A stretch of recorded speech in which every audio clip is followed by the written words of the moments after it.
सत्तेवरती बसून तो करता येतो का हा वादातीत प्रश्न आहे. पंतप्रधानच भयग्रस्त झाल्यामुळे त्यांनी ते पद सोडलं नाही.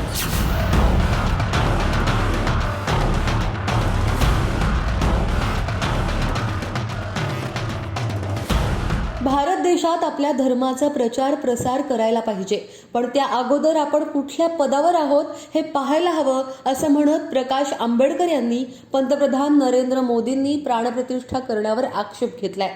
पंतप्रधान नरेंद्र मोदींनी प्राणप्रतिष्ठा करण्या अगोदर आपल्या पंतप्रधान पदाचा राजीनामा देऊन प्राणप्रतिष्ठा करायला हवी होती, असंही प्रकाश आंबेडकर म्हणालेत. आपण त्या इव्हेंटकडे कसं पाहता? आपल्यालाही निमंत्रण त्याच्यात काही देण्यात आलं तर आपण उपस्थित राहिला, कसं पाहता त्या इव्हेंट? त्याच अनुषंगाने द्रौपदी मुर्मूंचंही सगळे नाही, त्यांना मी त्याच्यावरती काही हे नाही, पण बेसिकली असं आहे की धार्मिक स्वातंत्र्य सगळ्यांना आहे. त्या सगळ्या ह्याच्यामध्ये आणि सगळ्यांना आपला धर्म प्रचार आणि प्रसार करण्याचा अधिकार आहे. सत्तेवरती बसून तो करता येतो का हा वादातीत प्रश्न आहे. पंतप्रधानांना